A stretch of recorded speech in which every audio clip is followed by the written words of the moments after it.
It's Enrico Palazzo! Utah, give me 2. Palazzo! Hey, welcome. You are live. This is the Palazzo podcast, 2 L's, 2 Z's. Or Zeds. Yeah, or Zeds. We've already been through that. Yes, Zed is, after last week, I'm Zed. That is the Canadian way to say Z. I didn't realize they like to make things difficult, but God bless them all. It's the Queen's English. That's right. That's right. This is going to be the big 3 next 3 prospect power hour. We've got the White Sox. We've got the Blue Jays. We got the Nationals. We're going to be hitting you with some knowledge.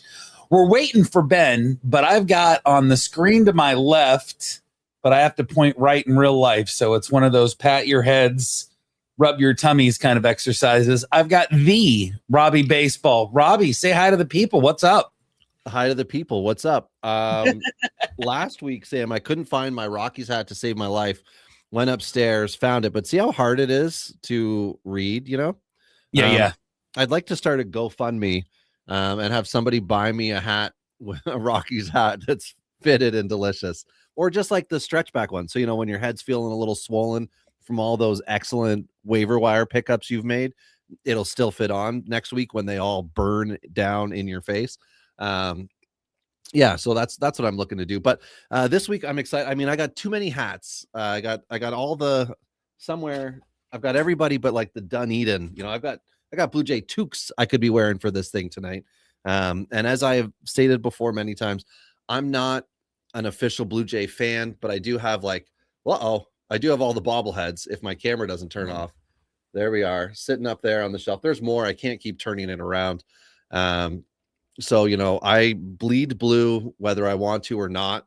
And I still, you know, hate the Yankees, hate the Red Sox, hate the Rays. And I think Baltimore has a team. So I'm excited to talk about what these 3 teams are going to offer us tonight. And in previous years, especially the Nationals for me, in previous years, like who we've discussed and looked at and kind of where they are now. So, but Sam, as Britton has stated in the group chat, why don't we get the NFL talk out of the way? You were at the big game yesterday between the Hawks of C and who did they play? Was it the Broncos? The Ams of Ray. Wait, that doesn't work. The LA Rams. Man, that was crazy. So I'm too old to go down and do 12 hours of day drinking anymore. I did it anyway. We got down to the stadium, me and my friend. I left my house at 9 and I got down there after picking him up right before 11. And the game wasn't till 3:30 and it was already packed. Downtown Seattle was already filled with people. The bars were already packed. There were tons protesters of people for ice, or was this different podcast for a different time? But there were probably yes. Abolish ice and all that good stuff. Yeah. No, it was phenomenal. Like everybody was just, it was a party and not like that. You know, you go to some parties and people are being a bunch of dicks because they've had too much to drink. And this was not the it's case. Called Buffalo. Yeah. Go to a game in Buffalo. That's what it is. So it was phenomenal. And that game, I mean, obviously I'm biased, right? Like we won the game, but that was probably one of the more intense games that I've been to where we weren't coming back. You know, we were in the lead for most of the game, other than a little bit at the end of the second quarter. But the Rams are a great team, and they had every opportunity to throw every haymaker. They threw every roundhouse kick. They did everything they could, and the Seahawks beat them. And it's crazy to be a fan of a Seattle team. Like I got my Mariners stuff on here that, you know, we're conditioned from a young age. Like I've been rooting for these teams since I was born. Was born in 75. The Mariners came out in 77. The Seahawks were 76. And like, you're not used to having a team like that. There's always anxiety and neuroses. And it was just flipping awesome. It was so great. So great. And I was in the room when it happened. So dude, I'm on cloud nine. I'm not, you know, I'm still Super Bowl this year. It's in Santa Clara at the 49ers home stadium. So all you 49ers fans out there, bang, bang, 49er gang, you got to paint a Seahawks emblem on your home field. So my DMs are open and I'm ready for the shit talking. Like I'm just fired up. But we're not here for football, and thank you for letting me get that out. But yeah, we are and here now when for Ben shows up, we're going to set aside 3 minutes for Braves talk. 30 minutes. I mean, I've heard there's a whole lecture note prepared. There's a TED Talk. Shortstops in the Atlanta Braves history, a short requiem for you to think about. Well, we can start with the news. Do you want to pop into that? Well, hold on real quick. I want to get over all the business stuff. So we here at the Palazzo Podcast are here to serve you and to entertain and give you information and knowledge and love and have a community. And we do that with your support. And the best way that you can support us is go to YouTube, give us a 5-star review, go to Spotify, go to Apple Podcasts, whatever platform you interact with us on. Go there, give us a 5-star review. Let them know that we are doing good work for you. We are on a quest. It's at the bottom of our YouTube channel going right now, the quest to 2,000 YouTube subscribers. So in addition to that 5-star review, hit the subscribe button. It really helps us out. It helps us do the things that we are trying to do, like get this guy over here a Rockies hat. Come on, guys. He needs a Rockies hat. I feel like I feel like this is that Adam Sandler, Chris Farley sketch where the Hurley boy. Let this guy come into your house for a Rockies hat. Let him. That's watch right. Your house. Guy. I did have a nice Rockies hat, and when I was, for anybody who's listened to me ramble for years and years, will know the history of my boating. And in testing a boat successfully, I lost a 33 horsepower motor the hat, because this motor successfully did its test drive. And I was like kind of going, whoa, this is great. And then whoosh, the hat flew off. And they always float for long enough that you can turn around and start getting back before they just sink down. And the hat was gone, and I haven't been able to replace it with another beauty. But anyway, we do have a comment early on here from Anthony. Hello, Anthony. Will we have takes on the imports?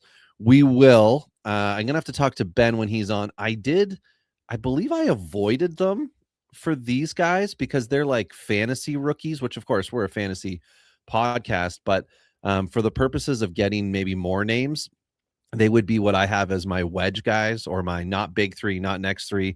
They signed MLB deals. So we will discuss them. But I'm sure you, depending on your markets, you've been inundated with all the KBO data from these guys and how great that's going to translate to MLB. We've just seen over and over and over again that it doesn't. There's different leagues, higher velo pitchers. Although we have seen a lot of guys, Sam, this year get MLB contracts, former MLB prospects mostly, that have, they're coming back on MLB deals. I don't know if any of this is really sustainable, or if this is just like first half, let's see what happens, possible DFA second half. We've seen a lot of the guys the last 3 years that have come over that have not been able to sustain levels, like former MLB prospects, not the Suzuki's, Yamamoto's of the world, who have come over with high dollar contracts. These are the guys coming back. But do you ever roster those guys? Do you go for that, like late drafts or, dynasty stuff? What's your take on, generically speaking, those guys coming over? Oh man, it is really tough to have a strong opinion about somebody coming over from one of those leagues, I feel like, because I don't think that they're as translatable to success right away. And so I won't avoid them. Like I was in on Yoshinobu Yamamoto. And I forget the pitcher that signed with Houston this year. Amai? Yeah. Is that his name? Yep. IAMAI. Yep. Yeah. I think that they are, I think that they're great. I think that they are rosterable, but there's two out of several. Like I wasn't in on Sasaki. There was too much chatter and noise about that it wasn't what I was interested in rostering. So I had an opportunity to draft both of those guys in a league this year, and I passed on them. I was much more interested in Cade Anderson and Kilby from the Yankees. There were some of those players that I was much more interested in rostering than taking a chance on one of those guys. I'm going to give you 20 seconds. Thank you, Virginia, The Seahawks. That's right. I'm going to give you 20 seconds. I have to turn off the air conditioning in my house so I can have my microphone work. I didn't realize. Oh, that's interesting. I've got a snowstorm outside right now, and they canceled school and my work today. Well, but yeah, turn off your air conditioning. Air conditioning, heat. It's all the same thing in my Classic American. Okay, It's you do that. I'll I talk trucks. I'll talk trucks. I won't. But while he's gone and Ben's not here, we'll do the Braves talk, everybody. So Jose Suarez is back in Atlanta, and I'm hopeful, and Britton, I know you are too, out there listening, that he might end up in a situation where he's effective as he was late season last year or second half last year. But anyway, so I buried the body. Oh, Sam's back. So I'm still hopeful as a possible bullpen arm long shot. I don't want to get into it when Ben gets on. He'll mention it. Just talking about Jose Suarez while you're out.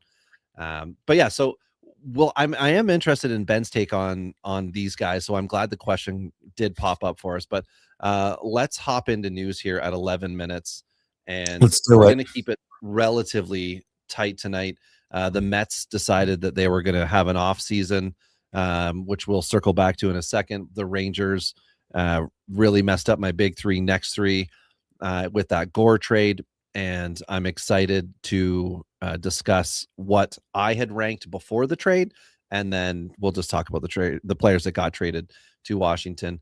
And then I've got an opening in a 24 team league. I was mentioning this last night, trying to post it on our Discord, which I highly recommend you join.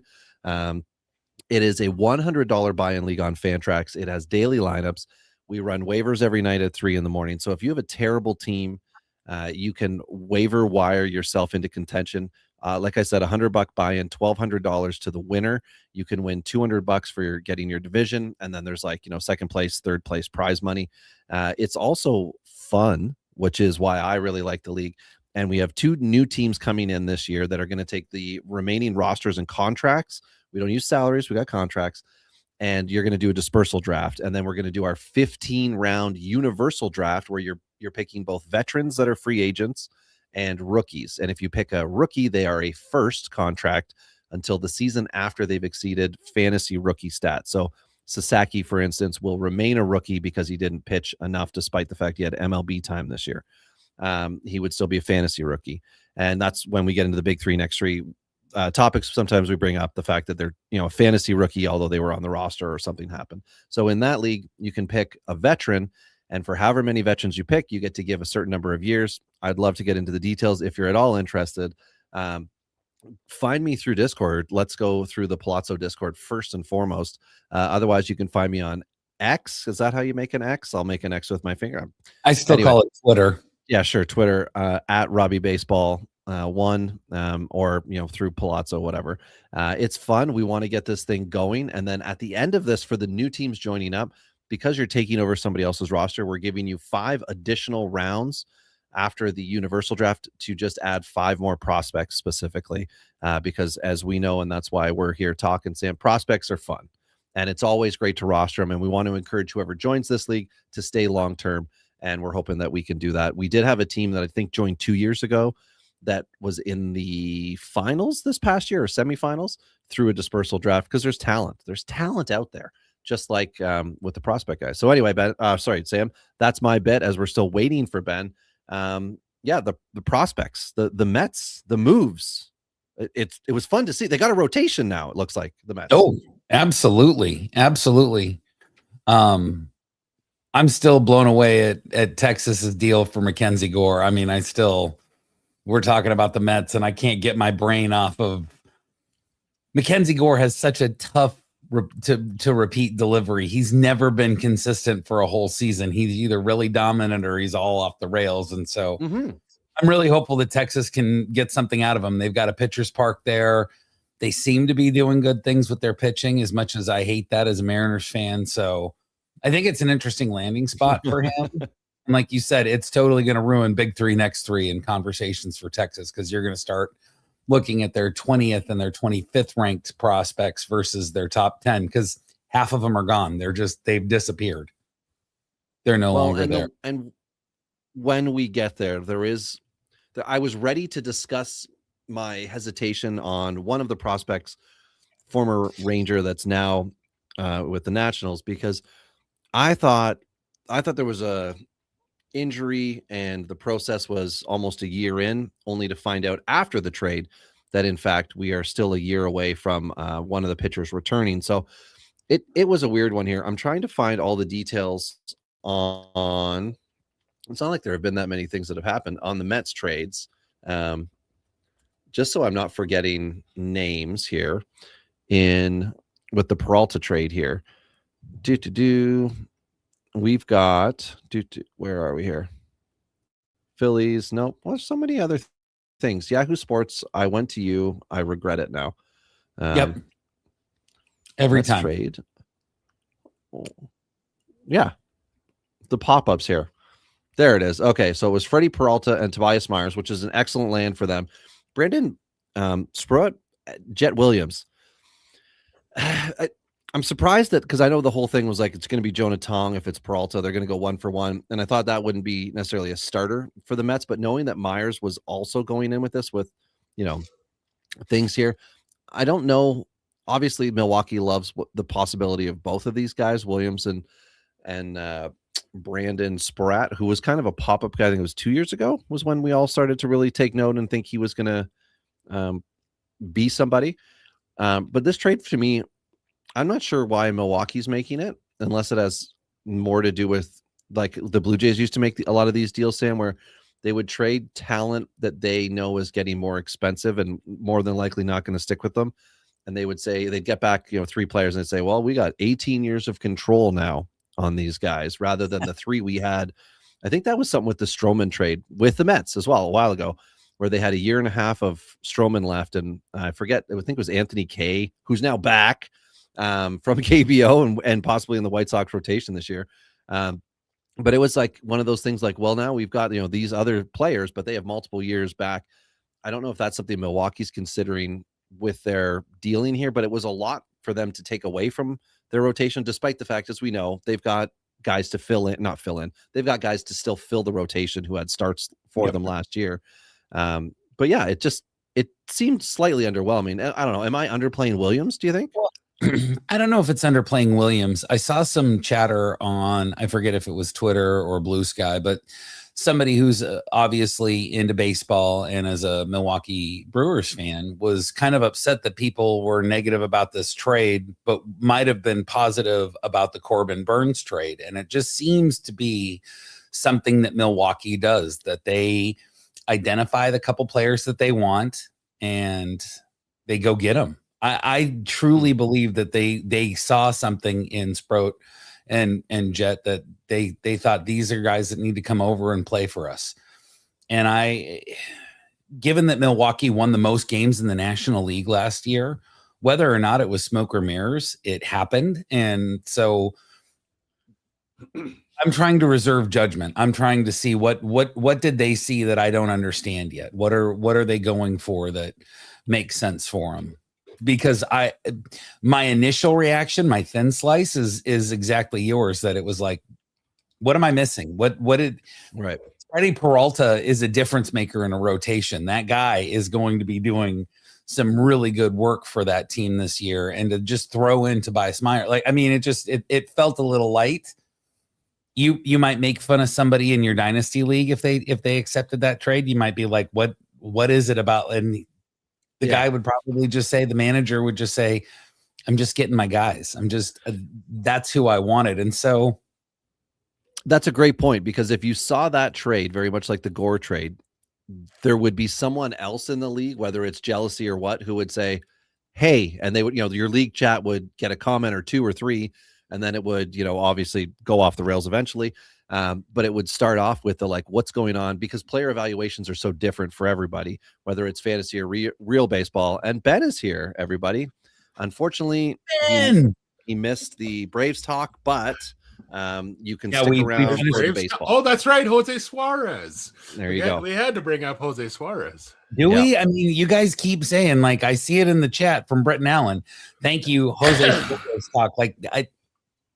He's the real deal. All right.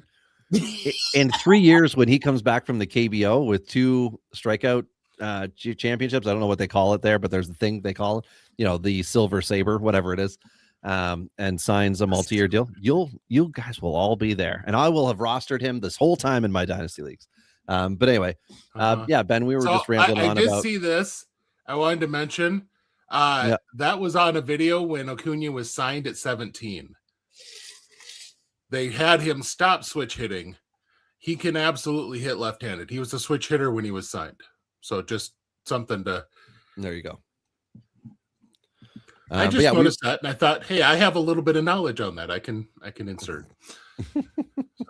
Yeah, we were just discussing the Mets Brewers trade, and then it just kind of got us into evaluation of players, because it looks on paper like the Mets are receiving two legitimate arms, and Milwaukee is receiving two very inexpensive players in return with upside. But there was no Jonah Tong in the deal, which was a big rumor beforehand that if there was a Peralta deal with the Mets, Tong was going to be the guy, knowing that Myers, a second legitimate type starter, went in the deal.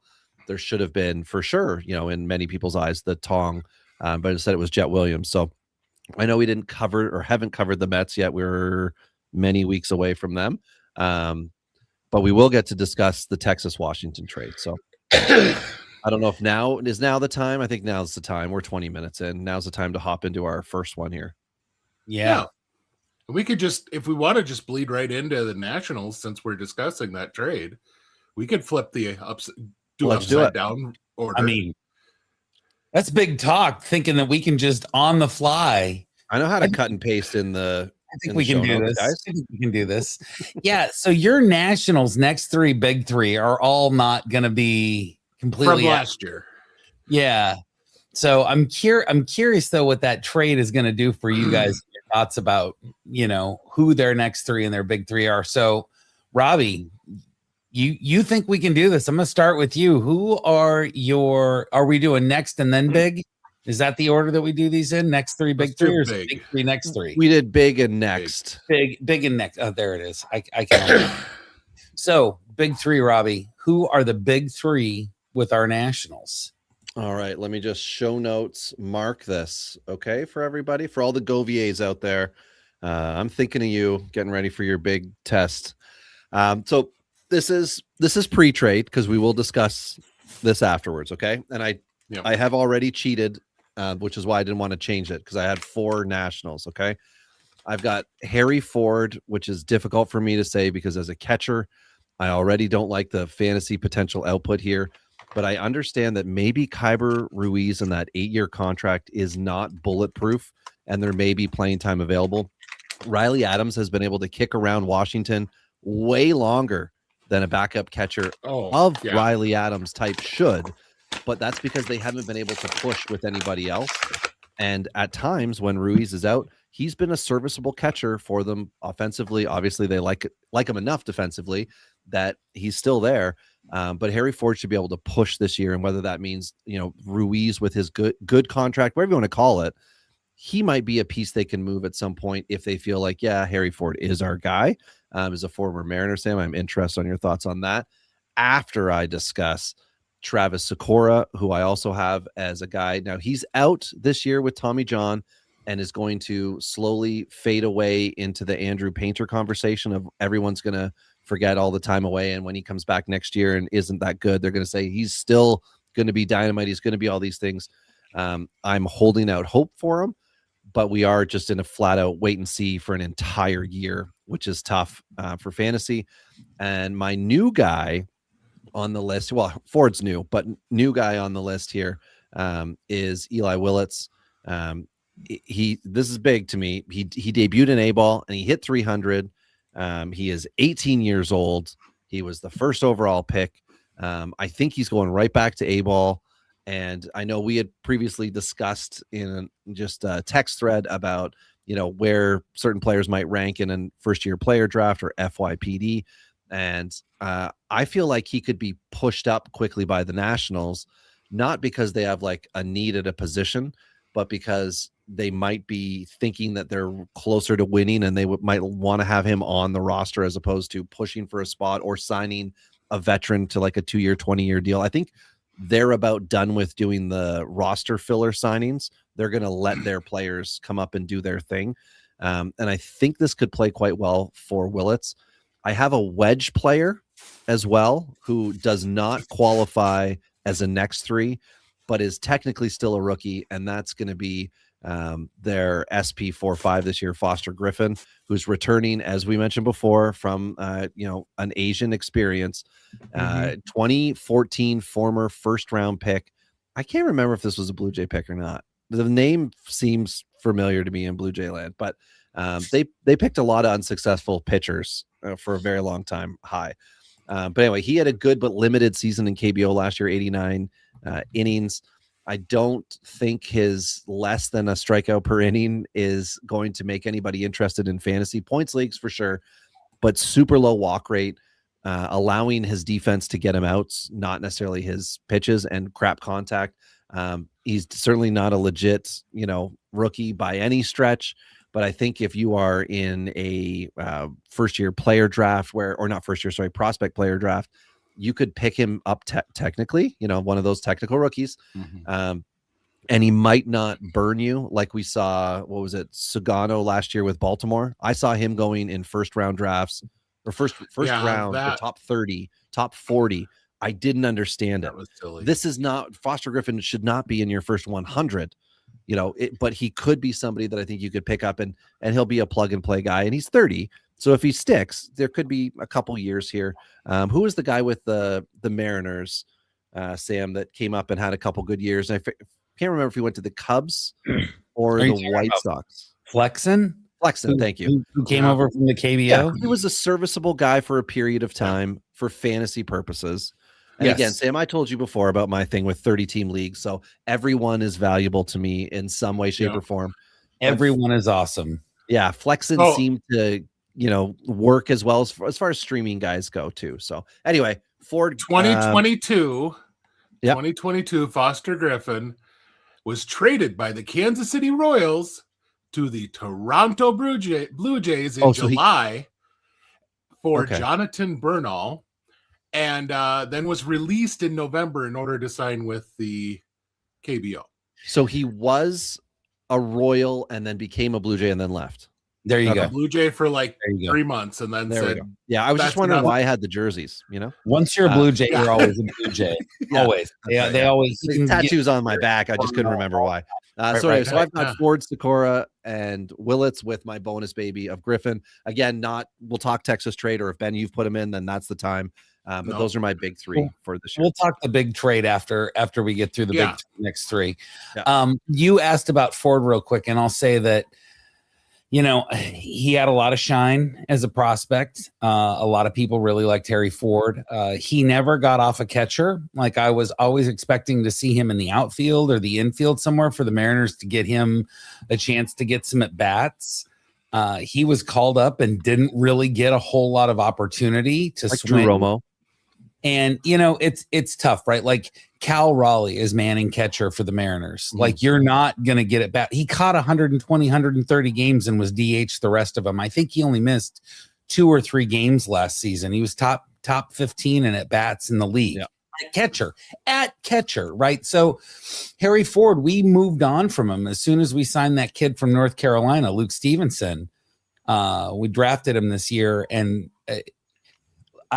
I don't know about Harry Ford. I'm real interested to see if the Nationals are going to make room for him, because some people thought that we were talking about light trades. Jose Ferrer, they were like, man, that feels a little light coming back for Harry Ford. Ferrer is going to be, I feel like, a significant piece in that bullpen for high leverage situations. And we already have a defined closer, so he doesn't have to go in and feel all the pressure. He just has to go in, throw his pitches, throw strikeouts and ground balls is what I expect from that kid all year long. And so to give up Harry Ford, who we have in our system, we are plus. So to be fair, you have a better catcher than Harry Ford ever has been. Harry Ford has always been very raw behind the plate. Yes. And Stevenson is kind of a polished catcher, but might hit 230 with 20 bombs at his best. Whereas Harry Ford might be a guy who hits 280 with 10, 15 home runs and 10 steals. It's a different ball player completely. But as far as the backup prototype, like, Seattle has that. Stevenson is really I'd say his floor is he's going to be a really good backup. But we're not here to talk Seattle and no. catchers. Absolutely not. I'm just saying that's what informs my opinion about Harry Ford. And I'm excited to see what the Nationals are going to do with him, because once he got called up in the middle of last season or at the end of last season, I was just expecting to see him like get a 2-week run or get to play 8 out of 12 games, and it just never happened. So I think if Raleigh wasn't chasing records, it could have happened, because they could have been trying to like ramp him down to be ready for October. But at a certain point, it was, why would you take him out? You know, exactly. Too hot to touch. Just put him in. Yeah. So last year, my big 3 with this system was Dylan Cruz, Travis Sakura, and Harley Susana. I only have one returning, and it is not the same one that Robbie brought in. I am going to start off with Harleen Susana. There we go. Eventually, I'm going to say it someday. Susana. So, as a hefty boy myself, I can appreciate that Susana last year came in tipping the scales at a number that was over 3. He's 6'7". He's always been a big build guy, but that was a little more than what they were hoping. 6'7". Sorry. And so he's now down to a svelte 280 pounds. But I mean, it really does. It looks good on him. There are some guys who can hang 275 off their frame and they move, and he does. He's absolutely moving better off the mound now. The only issue is he missed 3 months with a sprained elbow, and then he came back, was looking really good, and then had lat surgery. But same guy that touches 100 or sits 100 and touches 104 as a starter.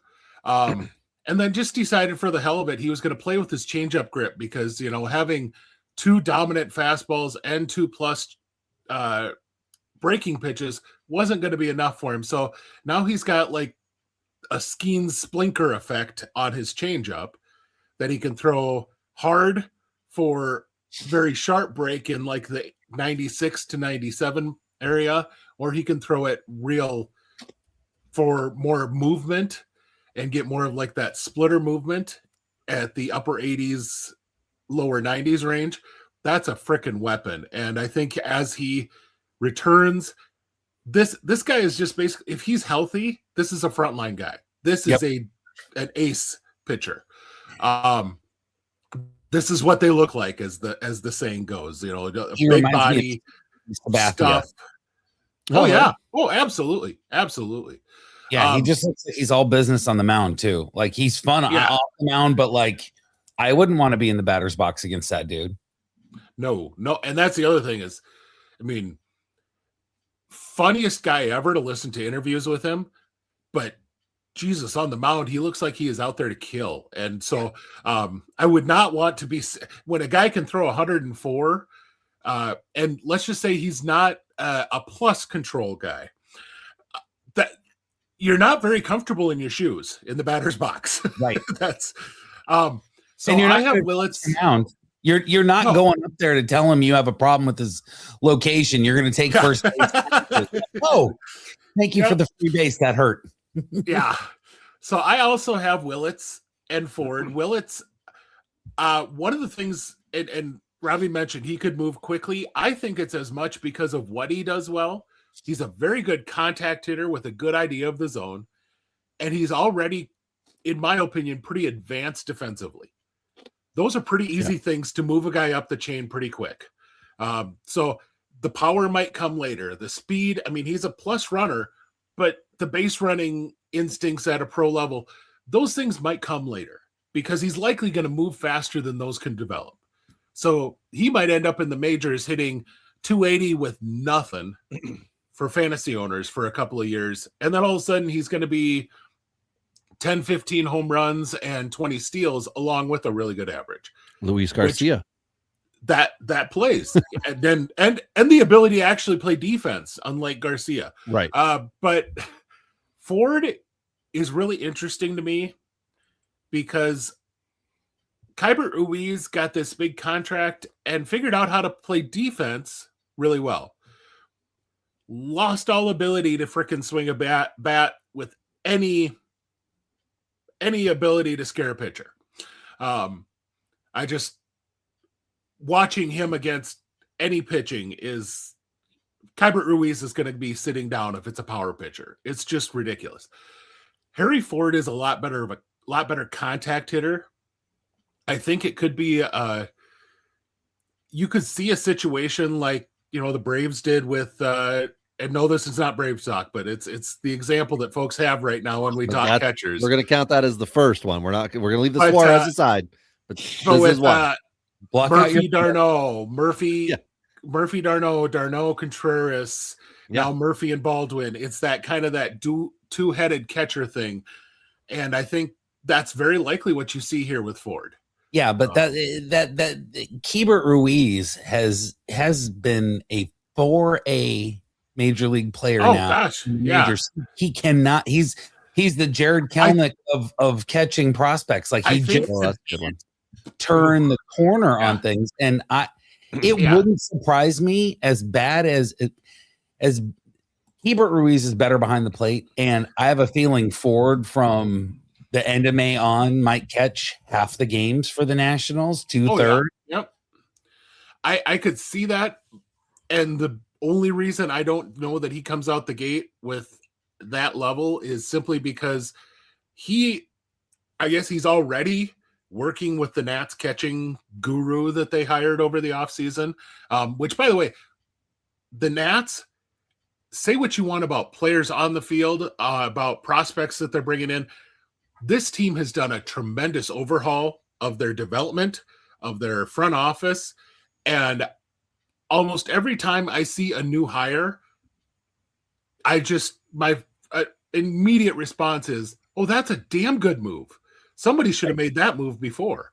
And I can't remember who the catching guru that they got was, but I was impressed right away. I thought, oh, well, that could maybe help Ruiz.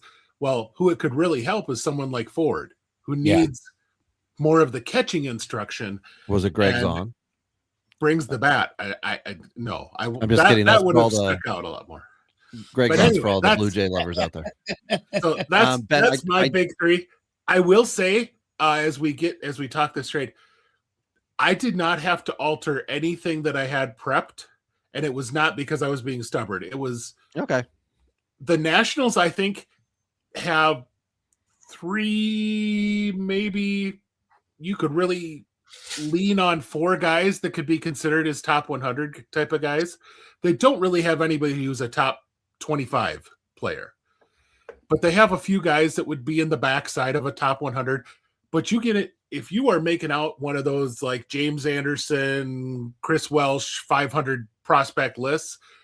They have a whole bunch of guys that fit in like that 100 to 250 range. They have a lot of that type of prospect right now, very deep in their system. So a lot of those Rangers guys, if I were making a top 10, 2 or 3 of them are probably in a top 10, but they weren't move the needle guys to make me talk about someone other than who I'd already highlighted. So I was going to touch on Ruiz a little further, but I'm just not going to bother. But I just want to catch your talk. State that like I do think it's a legit thing. What we're all kind of discussing, the fact that like it's not that they would move on from him, it's that they would allow Ford an opportunity, and I think that's what you want when you are traded as the player. Is you just want a chance. You believe you're good, you better. So yeah, and then I didn't mention last year my big three. I did forget that. I had Brady House, who graduated. I had Seaver King, who tripped, fell on his face, and didn't get up. And then I had Dylan Cruz. So 2 of my 3 are now up safely with the team, and King's on a bit of a reset here. So to say the least for that one, but we can move on. Yeah, let's move on to the next 3. So next 3, Ben, let's keep it with you. Who are the next 3 that you have for the Nats? So last year I had Alex Clemmy, I had Brady House, and then I had Yohandy Morales, who I will tell you the way they've overhauled their system, Morales doesn't even come in probably my top 30 if I'm doing their system right now, which is, I mean, that's really what they've done on this system. So the next three, and I'm going to have two guys back that I've mentioned already, but the one that I didn't mention yet, Luis Perales. This was a sharp trade in the offseason. They traded away Jake Bennett, who, if you were at the AFL, you got to see him. Bennett is going to be a guy that pitches 100 innings for Boston this year. He's going to be a guy who pitches 100 innings for probably the next 4 or 5 years for somebody as an up and down lefty at the back of a rotation. He's just got that kind of stuff. He's never going to probably claim a number 4 role, but he's going to be good enough to keep getting call-ups. He's that type of a pitcher, and especially being left-handed, that helps. So the Red Sox went for a sure guy that we can plug and play, and then, of course, then they go out and sign other guys and things, which makes this trade seem silly for them now. But but to do that, they gave up probably their most electric arm in their entire system in Luis Perales. Obviously, if Perales is healthy, is a huge concern. And then the other end is, can he figure out how to throw anything other than his 2 primary pitches? So there is a big risk that this is a bullpen guy going forward. But if he moves to the bullpen, this is a really good bullpen piece. This is a pencil him in for the 8th inning for a couple of years. He takes over as closer after that because you want to save a little money in arbitration. And this boy saves 300 games type of reliever. It's a special arm in that role. Like I said, I think the raw stuff is special if he adds in something. And this is going to be a comment that we're going to get a whole lot in another system, but he needs to add something that goes left to right or right to left. Either way, he needs a horizontal moving pitch, a cutter, a sharp slider, something like that moves with some horizontal movement. Then I have Travis Sakura. Love him. I hope everyone forgets about him over the next year, because I will gobble him up and have him on any one of my teams where he gets released over the course of the year. And then Alex Clemmie, who this is a Robbie frame right here, 6'6", 210-pound lefty. I mean, this is what Robbie dreams about at night when he's not dreaming about, trucks. 20-year-old tall men. Yeah, tall left-handed men. Drafted by the Guardians for trading purposes, because I don't know that the Guardians ever had a clue what to do with this kind of talent. And they seem to have done that with a couple of guys recently. Jacob Bresnahan's another one. They drafted him and basically got rid of him right away because he was a really impressive arm, but it's like, we don't know how to make this. We could take the guy that throws 92 and turn him into 96 and give him 6 different off-speed pitches. We don't know what to do with the guy that already throws 96 and needs to figure out how to throw it over the plate. So Cleveland seems to get 1 or 2 of these guys every year, and every July they move. But Clemmie is one that's been in that national system for a year, showed well when he could actually hit the strike zone this year. Problem is he walked 14% of batters. But this is a guy with, mid-90s stuff, comes from a weird angle, can touch triple digits, a slider that he shapes 2 different ways. Just, man, if he can figure out how to get that ball into the zone consistently, this is a frontline lefty. And, I think that they're going to give him time. He's still 20 or maybe 20, 21, right in that area. Yeah. And he'll be in AA most of this year, if not all of this year. So and he should be. Yeah, absolutely. But give him all the time in the world, because, man, this kind of arm talent doesn't come around every day. And if you could develop that, and you've got Susanna and Clemmie, that type of arm talent left, right in your rotation, you can plug in a couple of, back end type of starters and fill out a rotation for a year or 2 as you're rebuilding. Get those guys the licks so that once it comes time for you to compete, the Sakuras are coming up. The other guys are coming up behind them to fill in that rotation with talent. And you've got two guys who've done it for a couple of years and can lead your rotation. That's ideally the way you plot it out. Well, so you're talking about a Foster Griffin extension. Is that correct? That's what I'm hearing. Well, I mean, let's see. He totally said that. That is what he said. Foster Griffin extension. I mean, if he can pull it, honestly, if he could be a Miles Mikolas, then probably, you stick him in that 5 spot and he's going to toss you 200 innings. That's the dream. That's the dream with every KBO returning player. That's pretty much. Yeah. Eric Fetty is like what are you doing being so good? Stop it. Knock it off. Get back down to your 4 level. Like that's where you're supposed to be as a 4. So I'm still tripping on this whole 300 saves for Peralta, that you really feel like that is the guy in the back end. Is he somebody, if I'm in a saves holds league, that I'm targeting him to come up and be an integral part of a bullpen, or are you just dreaming on a dude? I don't know if in 2026 they're going to be willing to pull the plug yet. Who's closing for the National? Who's in the back end of the bullpen? That's a whole other deal.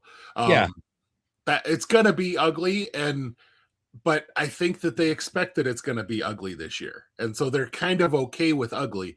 But you actually lead me into my name to know, so we'll get into that. I'll let Robbie go first because he might mention this guy, but there's a potential closer that they do have in their system that is major league ready and might have to be on the major league team. So, but I do think Perales is a guy who, if I'm expecting him to close this year, probably not. But Perales, not Peralta. Sorry about that. But I think he is if you want to speculate, I mean, there was a number of years back where I watched Kenley Jansen turn into a pitcher and have this ridiculous 16-1 strikeout to walk rate in A and AA ball. And so I said, yep, I'm going to pick that guy up. That turned out to be a pretty good decision for my dynasty team. That's probably where he is on the reliever learning scale. Is he's likely going to make that transition at some point this year, or else he turns into a hell of a starter, is healthy, and then you got something else to play with. But I'm betting that this, like I said, if he gets in the bullpen, that's the type of guy I'm looking at. Okay. Robbie, your next 3. My next 3 in 25 were Clemmy, Sikora, and Susana, because I love the arms. And this year I thought I would mix it up, and I've got Clemmy, Susana, and Perales. And the reason are completely different from Ben and I as for it. So I wrote my bid out. I'm going to read my bid. It's going to sound like I'm reading because I am, but Ben, you guys, Ben and Sam, you guys both did a good job having the conversation. I stayed silent so I could have my moment here with this part. So for Clemmy, who, as established, I loved him as a Guardians draft pick. The trade, I thought, made things a little clearer as far as what's going to happen here.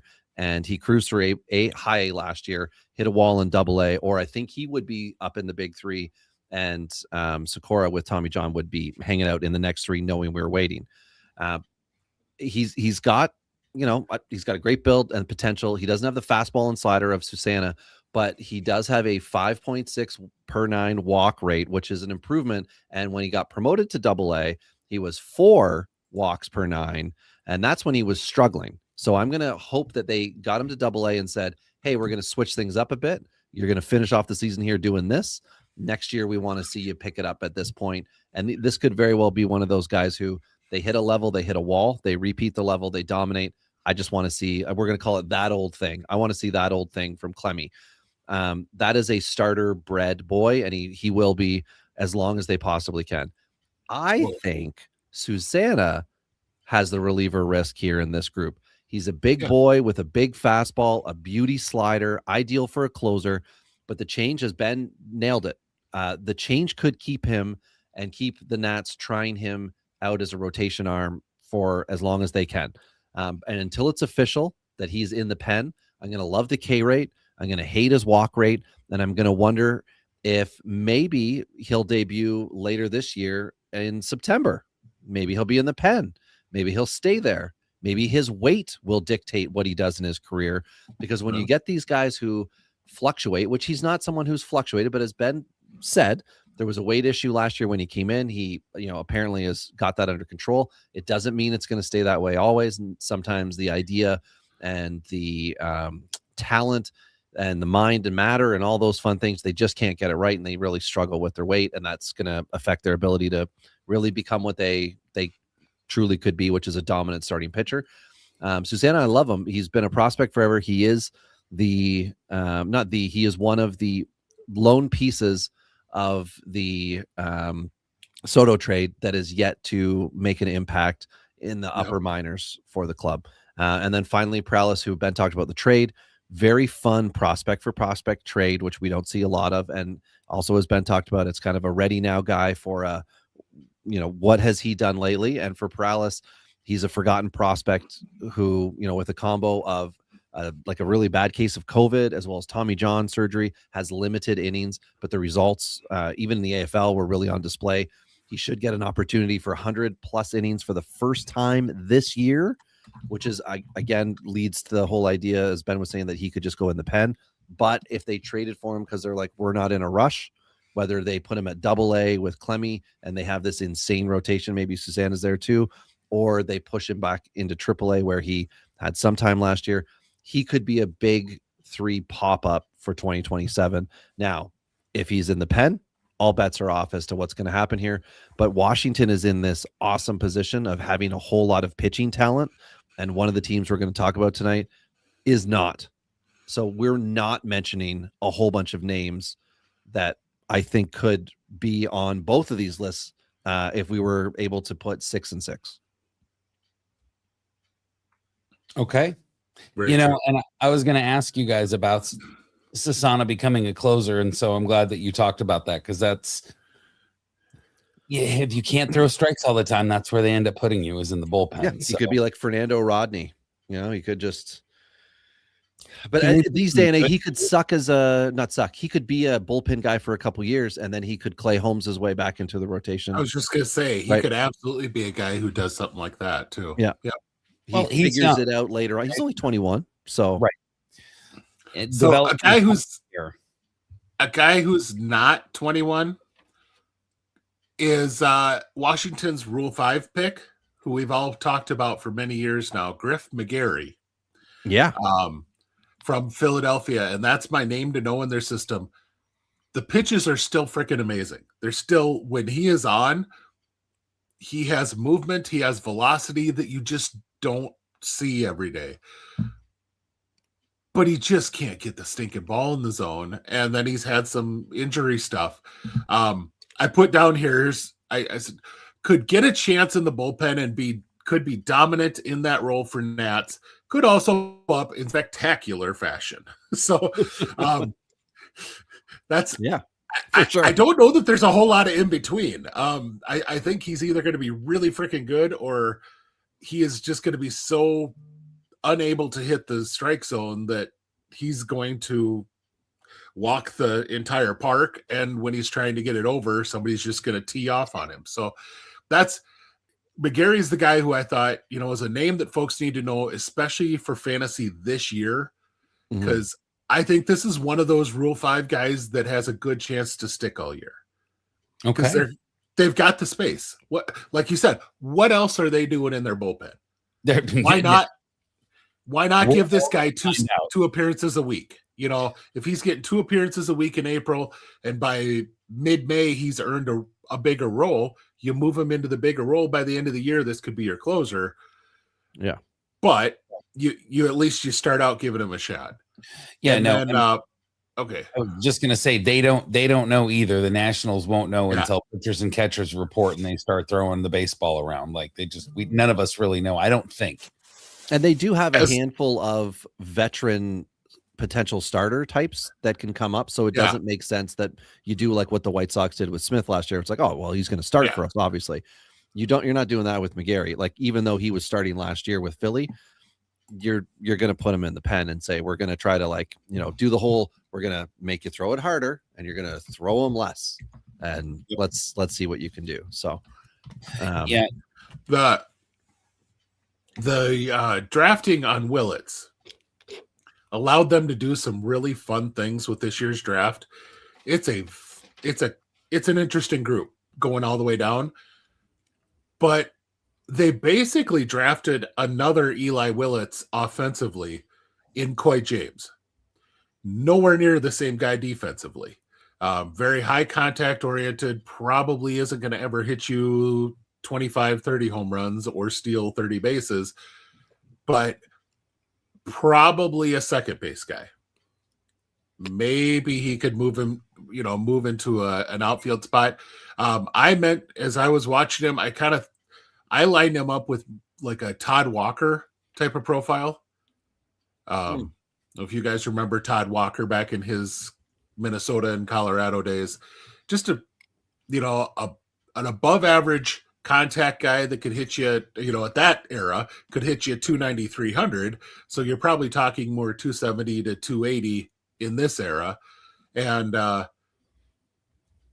10 home runs, 30 doubles, and maybe 10 steals, but a really solid all around player.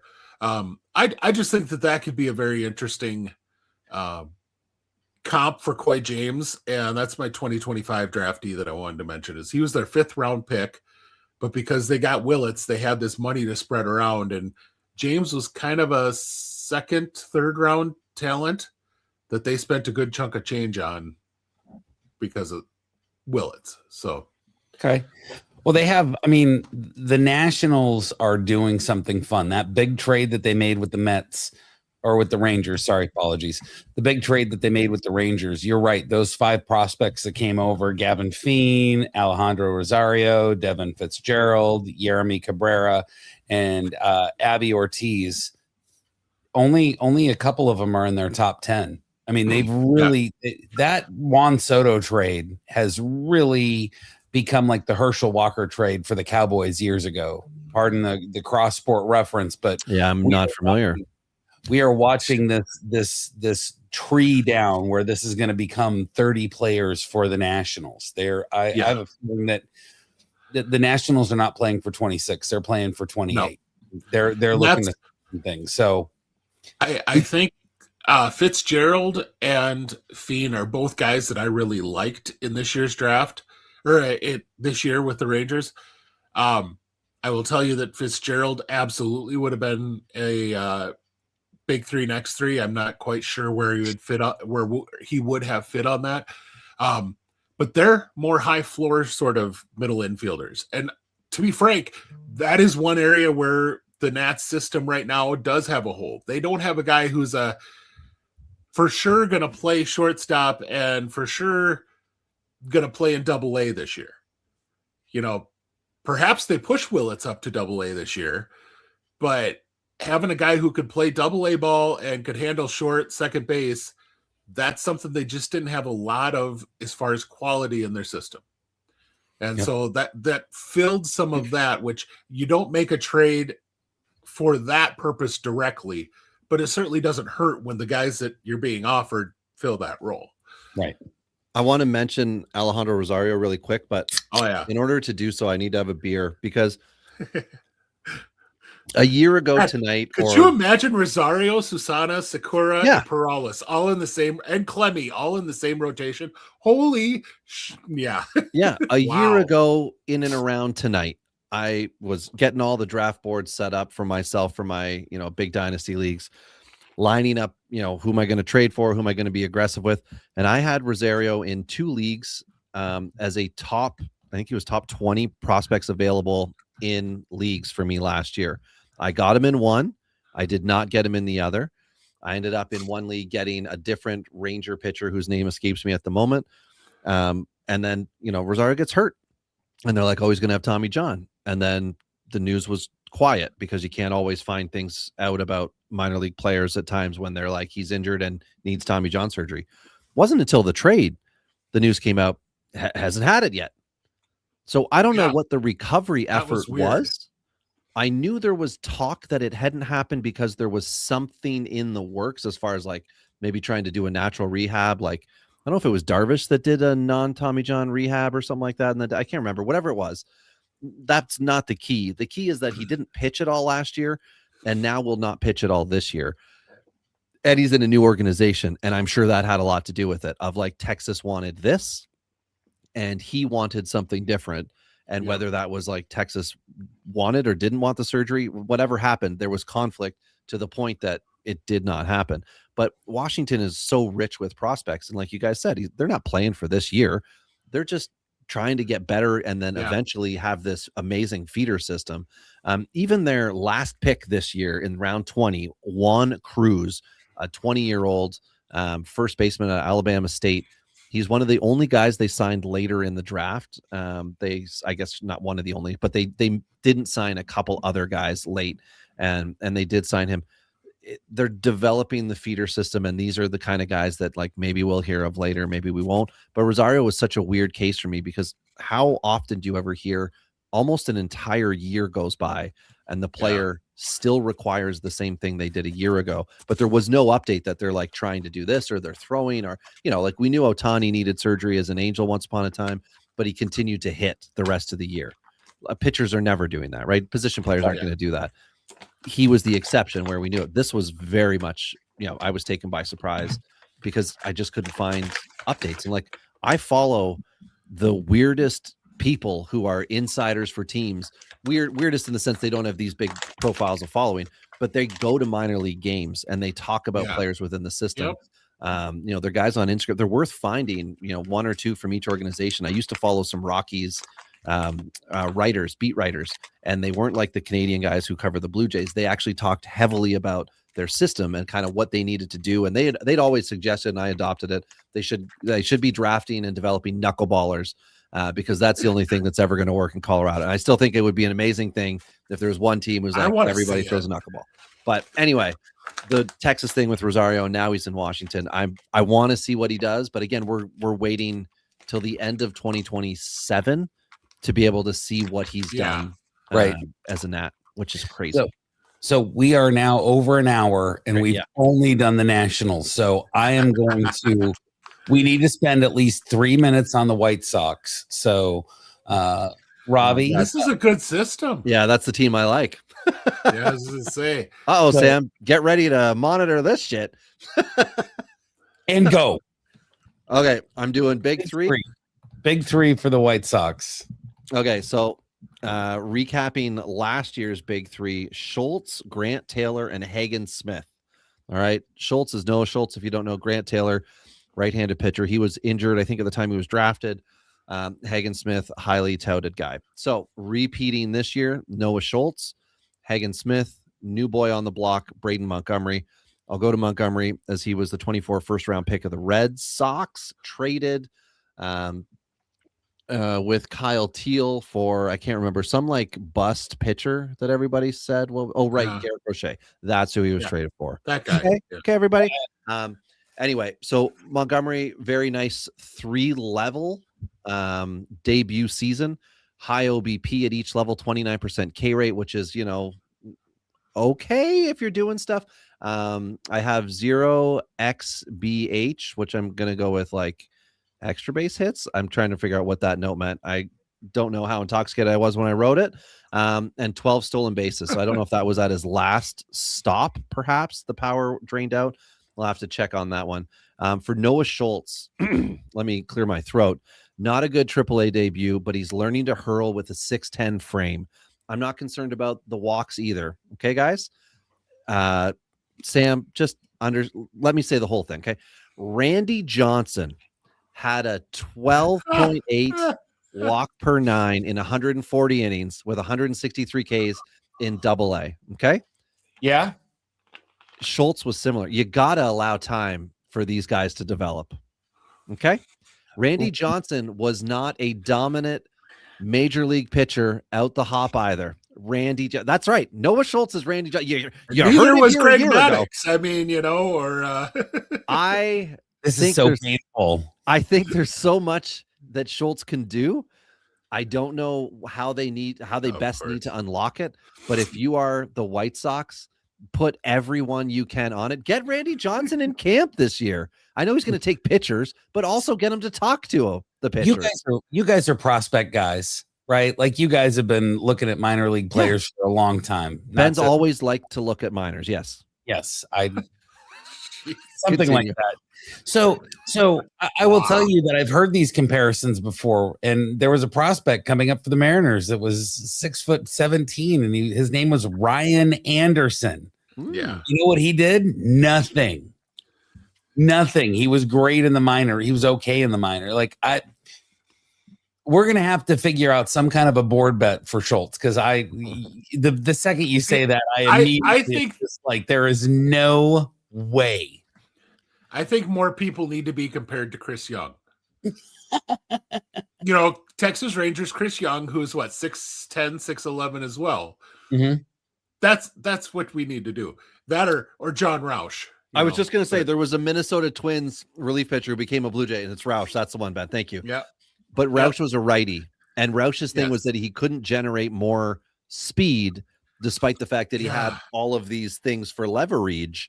He just could not leverage them for it. But anyway, Schultz, I'm not out, and I would happily collect those fantasy shares wherever I can. And then for Hagen Smith, solid season in AA, still kind of looking like he's pacing up to be a rotation regular come 2027. That's where I'm sitting on those big three. Okay. Boom. Ben, you're up. All right. So last year, I had Noah Schultz, I had Colson Montgomery, and I had Braden Montgomery. Obviously, Colson has graduated. I will repeat two of the three because I will have Noah Schultz on there. One thing that we hadn't mentioned, Uncle Ted's been hollering at a little bit. Schultz landed not so great, and because of that, had some knee issues last year. And so that contributed to a lot of his AAA problems, as he wasn't getting the same velocity, he wasn't getting the same break, all that sort of stuff. Braden Montgomery is the other one I'll repeat, and broke his ankle late in his college season. Otherwise, he could have had a very good argument to be the number 1 overall pick in that year's draft. But he just seems to always find an injury. I don't understand. This guy has such a freaking swing. Montgomery, if you were in the AFL, you saw Braden Montgomery doesn't ever get freaking cheated on a swing. That boy gives a full effort swing every freaking time out, but maybe he needs to find a B swing and utilize that more often. I put in my notes, he's very similar when watching him to a young Ruben Sierra.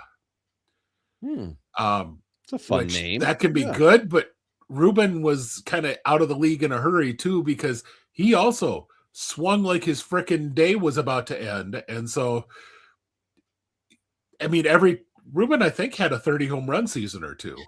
Didn't he play until he was 50? No, he actually was out. That's Julio Franco. Thank you. Yeah. But the third guy that I'm going to mention here is Caleb Bonnemer, 2024 second rounder. And this year he took a big step forward. Really enjoyed watching him at the plate, just because the big step forward was he figured out what a strike was and what a breaking ball looked like. And it allowed everything else to play up. The guy's always had, I think he probably is, I didn't think Colson Montgomery was really a true shortstop either, but he survived there for half a season. I think Bonnemer has a very similar thing, but probably has the power to last at third. I don't know if he has the same level of arm as what Montgomery did to play at third. So he could end up being a guy that moves to second or to left field because of that. Okay.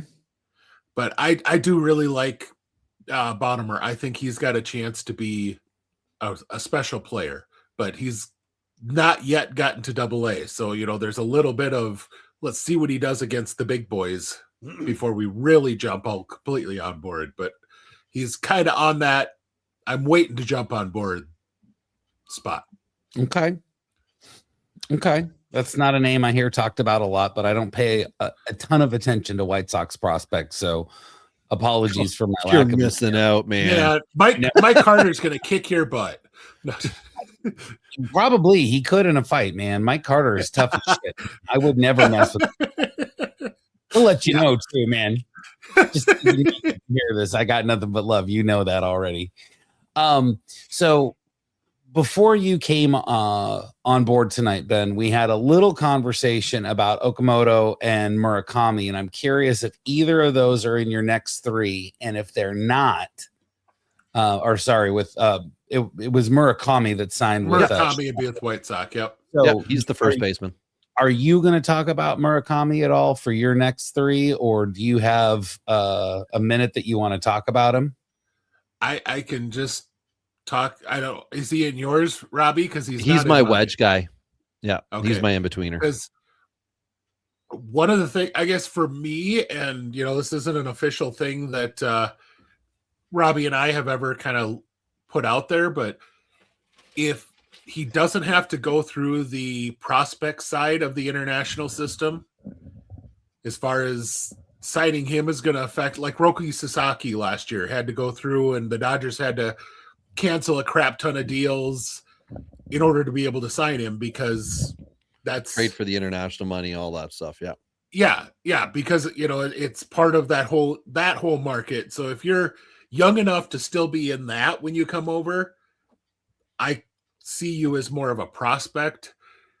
If you're old enough to not be in it, you've probably been a professional for at least 7-8 years, and at that point, are you truly a prospect? And so that's my own view. And so Murakami and why am I blanking on the other one's name? Akinoa or whatever. Yeah, Okamoto for Tampa or for Toronto. Yeah, yep. Yeah, we got both of them. But Murakami, man, the power is fun. The bat speed is not. There's lots of fun, or lots of stuff from last year in NPB that shows that his bat speed overall extremely declined. And because of that, he really struggled with velocity. And he's coming to a league where the highest velocity he saw is going to be what he sees every stinking week, or every single night, I mean. And so I think it's, if you are owning Murakami to start this year on your fantasy team, you're going to probably have a really rough April and May. But I think by the end of the year, the stats could be 250 with 25, and he'll look okay. But it would not surprise me if we get to Memorial Day and he's still hitting 220 or less. Well, he's going to have a ton of runway with the White Sox. They are going to let him. Oh yeah, that's just it. He's going to still be able to play even at 220. And I think the power is going to be there enough that they're going to be convinced that at 220 he'll be okay. So, and he's the 1-year guy, right? Was his deal a 1-year deal? No. What is it? He's got an opt. There was something with his deal. I remember. Is it a 2-year? Okay, 2-year deal. Yes, sorry. That's what. Well, but because at 20 he's going to hit free agency. I think it might even be like a 4-year, but it's a 2-year opt out. And if he does anywhere near what he should, he's not sticking with that deal. Yeah. So. Right. Yeah, he was described to me as the kind of guy who, for fantasy, we might be forgiving, but for Major League Baseball teams, he's not going to do well likely against starters. He's potentially going to do better against fastball throwing relief pitchers, which, Ben, you were discussing the fact that like he's had declines. Uncle Ted is screaming as loud as he can in the chat, which I encourage everybody to hop onto the YouTubes and join in on, about the fact that there was injury related to it. And, which we understand, you get popped in the shoulder, you might not feel right the rest of the season. Things happen when you're playing that much baseball. But I think he might be somebody who doesn't impress us, but the stat line might be there by season's end, kind of what you were leading to before. So for me, I didn't want to put him in just because he didn't fit the mold of a big three guy. I don't think we've got this isn't Yamamoto coming over where it's like, hey, we all need to really be watching this. We've also seen a lot of these guys come over and underperform because it's a different type of baseball they're now playing. It is high 90s velo fastball as the standard pitch, and the junk guys that, yes, of course the baseball is cleaned up in KBO and MBB and all that, but there's still like a lot of finesse pitching. There is not a lot of finesse pitching at the major league level. There's a lot of velocity getting thrown, and there's going to be that adjustment period that Ben led to. So not that I wouldn't take him, but I'm going to let not that I wouldn't take him if he fell to me post 20 and maybe a first-year player draft, but he's not. He's going to be a top 10, top 5 pick everywhere, because nobody wants to give away a 26-year-old corner infielder that could have a prolonged career. So, and Uncle Ted, if you are in a league with Uncle Ted, he's already got him rostered. I guarantee it. Yeah, judging from this chat that he's now taking over. Sounds like it. Jesus. Yeah, seriously, that is love. Like, if you want to have somebody give you that love, like, talk to Uncle Ted about Murakami. That is... Find you someone who loves you the way Uncle Ted loves Murakami. I mean, if he hit 117, a ball 117 miles an hour, and they're throwing dead balls over there, I mean, there's something to that, right? Like, Murakami does have power, and it's, I think for all of us, it's, does that hit tool translate? Can he make the adjustments mentally and physically to go from the Japanese leagues to MLB? It's holding OBP. And like, I want to talk about that when we get to Okamoto. I want to save that for that, but like, there's a big conversation to be said for what makes a player great and for fantasy purposes and continuing the season with at bats. And I want to save it for Okamoto, but let's get into the next three. Yeah, let's do that. Is it my turn or Robbie's turn? Oh, you know what? I want to hear Robbie. Robbie's got that smooth delivery tonight. He's got his radio voice on. I want to hear more of that. It's the sunflower seed. So I apologize for anybody who's hearing it, but it makes me feel baseball-y to have, sunflower seeds on Make hand. love to our ears. Let us hear the wonderness of the... All right. Let me lube you up with last year's next three. And I absolutely will not talk about two of them ever again. Blake Larson, a 24 68th overall pick, 18-year-old project. I wanted to talk about him last year, and I did. Aldrin Batista, a 21-year-old right-handed pitcher. I wanted to talk about him, and I did.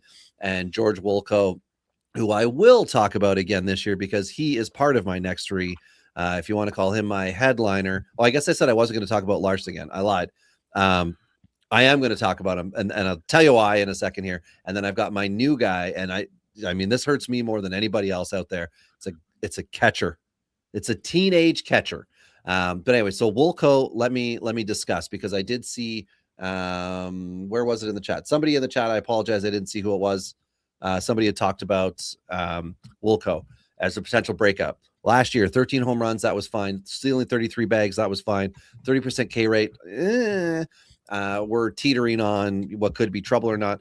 This is a project that really needs to have a good 26 to stay in my personal fantasy good books. I do roster him in a few leagues. He does have minimal medium value as a prospect because he hasn't had that big pop. He was a surprise type signing in 23, 7th round pick of the White Sox. He had done something to change his eligibility. So I think he was like the youngest or one of the youngest in his class, and he's been fine. He's going to play, I think, the whole year at 20, if I'm not mistaken.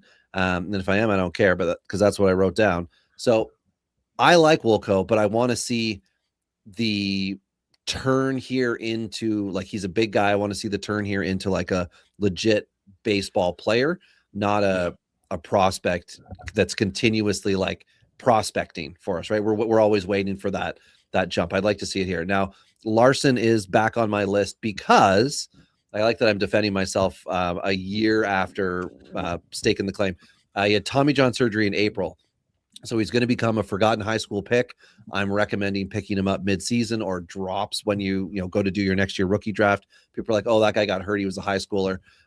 Seattle had the last guy, Sam Carlson, that I liked this much that didn't amount to anything. Let's assume Larson will. See, Sam knows who I'm talking about here. Carlson eventually kicked it to Arizona or something like that. I don't think he's ever got a major league inning pitched, but he had really good looking stuff and reports. And got to see him live. Oh, did you? I was going to say, I like to watch the videos of them pitching. He was in the highlight reels. He was in Minnesota as a high schooler. There you go.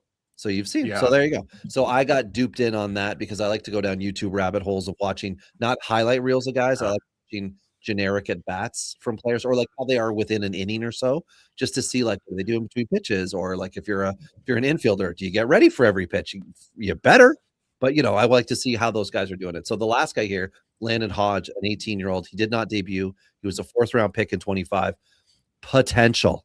He signed over slot, 1.1 million in a 700K slot. He could be the most athletic catcher that was in this past year's draft class, and he could continue the recent Sox success of catcher development, if you guys are cool with me calling it that, because they've traded for prospects who they've then brought up and are major league catchers now, and possibly be a 15-15 guy because of the fact that he's athletic.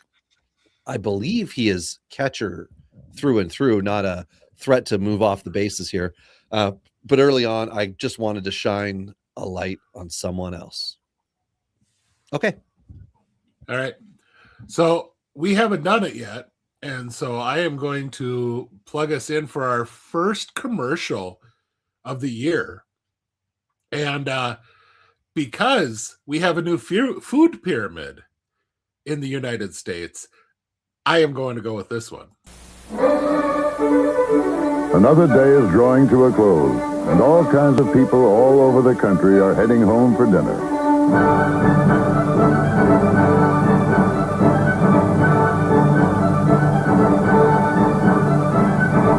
And no matter who they are, or what they do, or where they make their homes, chances are their favorite dinners have at least one thing in common.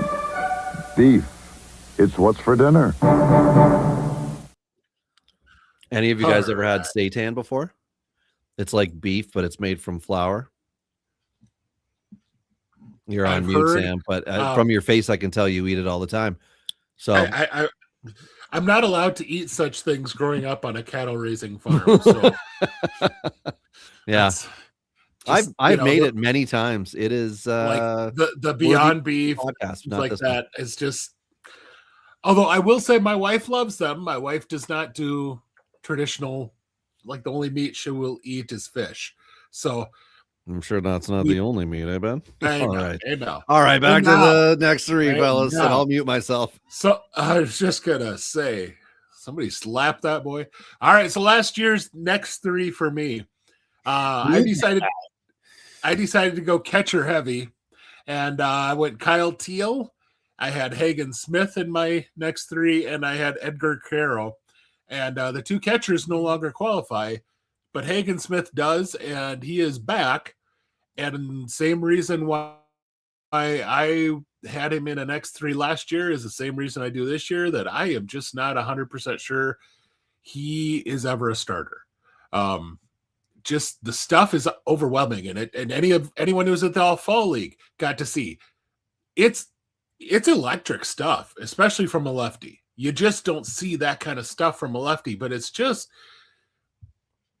I think I looked through my photos for those who follow me on the X or whatever you want to call Twitter or whatever.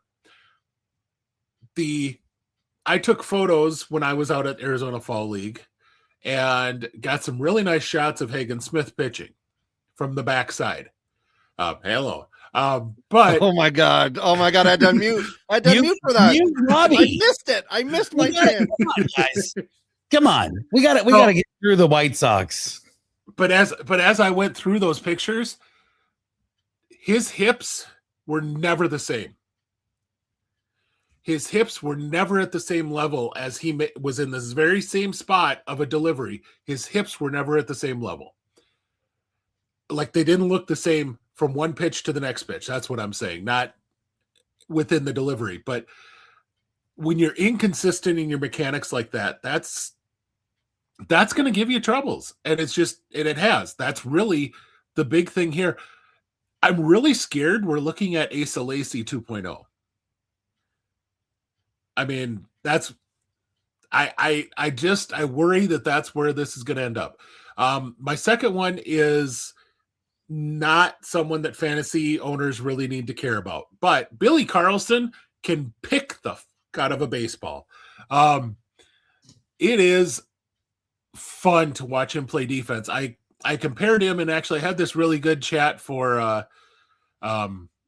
I had a good chat with Joe Lowry on our Palazzo Discord server, which you all can join for free and chat with all of us. We discussed the best high school shortstop defensively we've ever seen. And I said that the only one I can put in the same class as Carlson is Nick Allen when he was coming out in high school. Nick Allen was you saw him, you never saw him make a mistake. He never made an incorrect step, but he didn't have the flash. Carlson has maybe every now and then has a half step the wrong direction, but he makes those Ozzie Smith type of plays where he's rolling on the ground and then flipping the ball over to first base. And you're just like, whoa, how did you do that? Unfortunately, I think, okay. And okay, I'm going to get Braves comment here. The guy who I think offensively he compares to with the defense, unfortunately, is Andrelton Simmons. Which Andrelton had a year where he popped 20 home runs out of nowhere, but was usually more of a 12 home run guy. Could steal you maybe double-digit bases, usually was more like 8, and hit 250-ish, but played holy shit defense that always kept him on the field. So the runs in RBI were better than what you would expect. Can't do it. Yeah. So we're expecting him to be an accumulator, maybe. Like runs in RBI might be about the only thing you really want in fantasy, but you want him behind your pitchers. That's what would be very interesting to see with what Carlson would do for White Sox pitchers being on the field. Okay. And last but not least, someone that actually Uncle Ted mentioned, Tanner McDougal, was a 5th round pick out of high school in 21. Had Tommy John, and then when he came back from Tommy John, he really struggled to find his delivery, and it clicked in the offseason coming into last year. And getting a consistent delivery allowed him to tap into the fuller frame that he now had, and he's touching, sitting mid-90s. He's touching 100 to 101. Really sharp, wicked curve, and I mean, it's an average slider, an average change, but he mixes them well. And so I think this is a guy who probably a guy that sits in Double-A for a lot of this year, gets some Triple-A time, but it wouldn't surprise me if he has a similar year in Double-A to what he had in A-ball last year. This is a guy who's going to show up on a lot of top 100 lists midseason. Mid-rotation, probably projection sort of guy, but you need those guys. You need guys that'll just go out and throw innings for you too. And he looks like, now that he's healthy, now that he's found that delivery that works for him, he looks like he can be just that guy. And he's playing for an organization that has some really interesting names at the Major League Club. They've got an interesting lineup. I'm curious to see what they're going to do. They're playing in the AL Central, which isn't necessarily setting the world on fire with how much money they spend or how those rosters are constructed. So yeah, he could be interesting. He's also with the Chicago White Sox, and apologies to every Southsider that is listening. There's not a whole lot of faith I have in what Chicago is doing short term. So I'm real interested to see what they're able to pull out this year, what they're going to see. Cause Chicago's could do something this year, but I'm just not expecting to see a lot of it. So here's the extra guys. Name to know: Christian Opper, a left-handed pitcher, 23, 5th round pick out of junior college. Spent a couple of years at the complex, and then he kind of followed along with McDougal last year. He just kind of exploded. Triple-digit fastball, really, really impressive sweeper. I see a lot of reliever risk here. Low arm slot from the left-hand slide with those 2 pitches dominant. But he'll get a chance in the upper minors this year. Maybe he shows me more with the 3rd pitch than he has so far. But if not, this is could be a really solid reliever quickly from the left-hand side for them. And then the 2025 draftee, Kyle Lodice, shortstop, 3rd round. Alex Lodice was drafted by the Braves last year, and no, this has nothing to do with them. Strike two, but man. Strike but two. He was a bigger prospect and was expected to go higher, and there's lots of. I think Kyle Lodice might be a better player for fantasy players to get to know. He's going to be the better cousin, I think, as far as fantasy type numbers. He's just one of those guys. He's got grinder, gets everything out of what he has, but he has some power, some speed, some contact. If he makes it work, I put down here, he fits the profile of a future Kyle Farmer type. And, if you get a guy that you get in the 5th or 3rd round and he gives you, 450 at bats a season because he's able to play 4 positions, 5 positions, and doesn't hurt you when he is on the field, that's a hell of a valuable player. Okay. Yeah, Robbie, my wedge boy here. I've got the Frenchman Matthias Lacombe, Lacombe. He is from France, as you could figure out. 6'2" righty, 23-year-old. He was drafted in 23 in the 12th round and given 5th round money. That's just checking the quick little where should that money have gone? But he was pretty good last year, and then in rookie ball finished up in A ball. And I'm looking to see what he can do in A ball. And the White Sox have some hope in him that he's going to be good at throwing balls, and we'll see where he sits after 6-7 starts. 6-7, I did it. But yeah, we'll see what he gets up to as a flyer type dude. I picked him up in 130 team league in one of the last 2-3 rounds of a draft this year, just to kind of have him to see if he catches fire again or if he has stumbled out in A ball or whatever. We'll see. Anyway, onward and upward. We're going to try to do this rapid fire. Good luck, you two. We're going to talk about the Blue Jays. They were so close. They were they did actually win the World Series because Will Smith's foot wasn't on home plate, but whatever. I mean, yeah, absolutely. Absolutely. But they didn't get the trophy, so there we are. Yeah, Blue Jays have a big 3 and an X3. And so, Ben, I'm going to tee you up for the big 3 because I want to get a double dose of big 3 next 3 from Robbie when we talk about the Jays. So, sounds big good. 3, and I'm going to be I'm coming after you, man. You got to be on this thing. We got to be quick. My last year's big 3: Arjun Namala, Trey Savage, and Aurelvis Martinez. That didn't work well. But the other 2 did. Savage exceeded everyone's expectations. Yeah. As far as what I have on here, I put down he could have like a Hideo Nomo sort of career where his deception and stuff, they're all working well. He can dominate, but he's going to go through streaks where he's a little susceptible to hard contact because a lot of his stuff is on the same plane. It's all kind of coming over the top and it all breaks down. He doesn't have a whole lot of back side to side stuff. I mentioned this elsewhere. Arjun Namala had a really fun start to the season, had not such a fun start to this or fun end of the season this last year. He's got to figure out that part. He's got to figure out how to be consistent day to day with the at-bats. Really, really like it.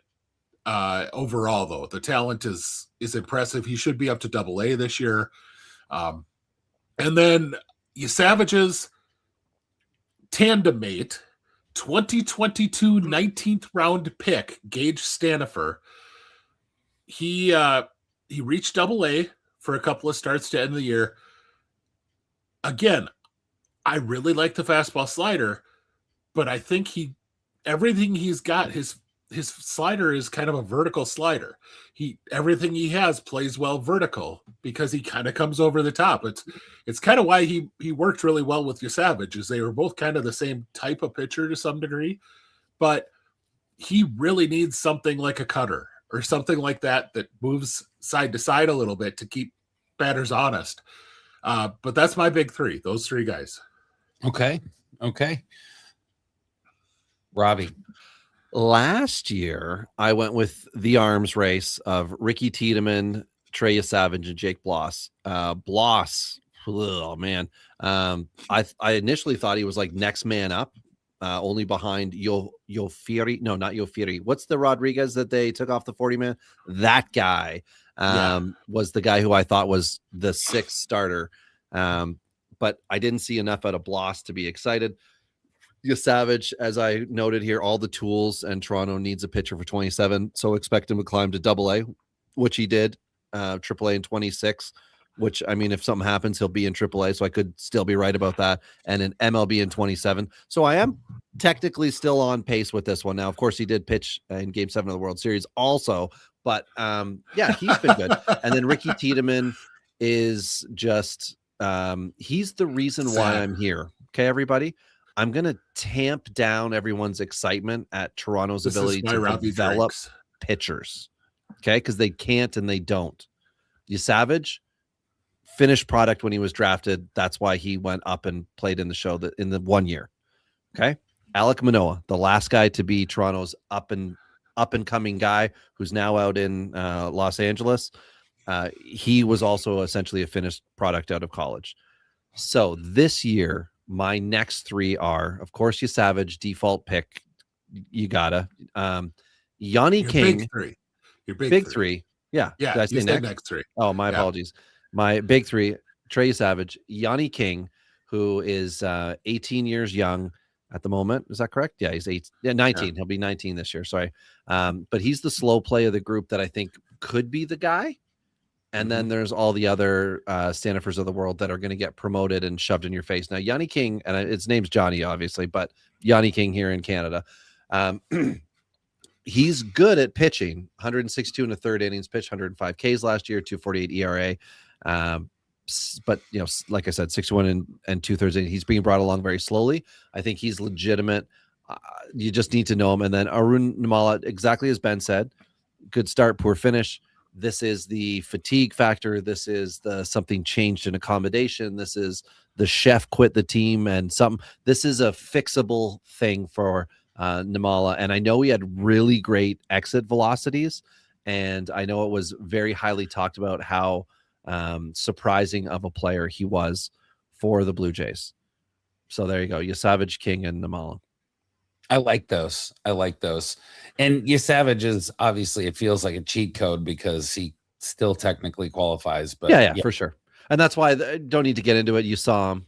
So, but to Ben's point of coming over the top, I think that might have shelf life. We just don't know if it's going to be 2 years or 12. At some point, it's not going to be as dominant, and he's not going to be able to change his arm slot without having like a complete reset for himself. So, that's where we're sitting on that. And because I'm a good little boy, I can go straight into my next three here for Los Blue Jays. And my next three gets into the title of my name. Ouch. Yeah, Gil Hill. Yeah, sure. That'll happen, Anthony. There's always one you regret. That's kind of not the fun of it, but that's the thrill, I guess. Last year, my next three, I did have Johnny King on there. I said, like Gil Hill, which is fun. That's what you've just put there, Anthony. He's a project for promising.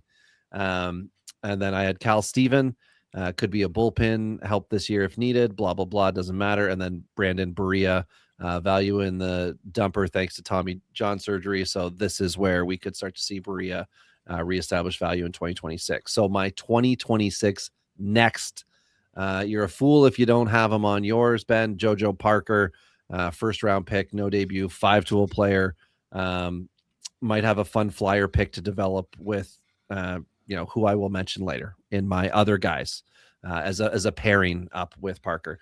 I've got Juan Sanchez as well for the Blue Jays. This is what happens when you don't sign Roki and you end up getting money to burn. And very few MLB teams don't spend all the money that they can when they get the opportunity. Yep. And last year he was in the DSL and had one of those beautiful stat lines, 341, 439, 1,004 OPS. And he had played a full season, 214 at bats, 8 home runs and blah, blah, blah. So promising today, like he's probably 23. We'll find out later. And then I have Sam Shaw, who is a Great name. Yeah, great name. Second name, really. Two first names. Was anybody's first name Shaw? No. The Shank. But anyway, he's a 21-year-old 9th round pick in 23. He was in high A last year, and he's Canadian.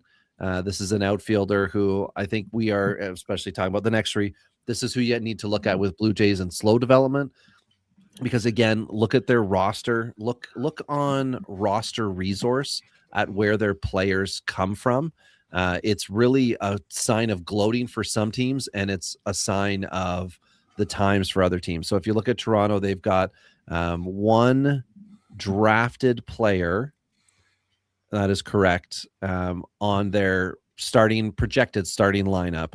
And Davis Schneider is a drafted player, 28th round, mind you, a decade ago, as a potential bench player. They do have others. They've made trades and signings and all the other things, and they've got a couple amateur guys in Vlad and Kirk, but those were also a decade ago. So development for Toronto has been a glaring issue, which is why your rotation is made up of free agents and the guy you drafted who was a completed prospect. And then even your bullpen, you can't even draft those guys. So Toronto does not have a history of draft and developing. They are a trade for and finish type organizations. As I also say, Tampa Bay has the reputation for draft and develop. I think they're more of a trade and finish. Toronto's in that same thing. So their next three with like Shaw, Sanchez, and Parker, a lot can go wrong between now and when they could debut. But I think Shaw might be kind of Kevin Pilari-like, or he might just be able to defeat each level. And despite his ranking and the investment the team financially has in him, he might be able to continue to rise up. So I've got a couple of wedge guys to discuss later. I mean, they're not wedge guys, they're other prospects, but that is my time. Okay. The gentleman yields the clock back to you, Benjamin Chase. We're ready to hear your next three prospects for the Blue Jays. All right. Next three last year, Ricky Tiedemann. I had Alan Roden as one of my next three last year. That actually worked out okay. And then Josh Kasevich. We'll just not talk about that one. Yeah. Jojo Parker obviously is a guy on there. I loved watching video on this guy. You could tell over the winter he grew into his body, and you hate those spring helium guys because it makes you wonder if that's real and all that sort of stuff.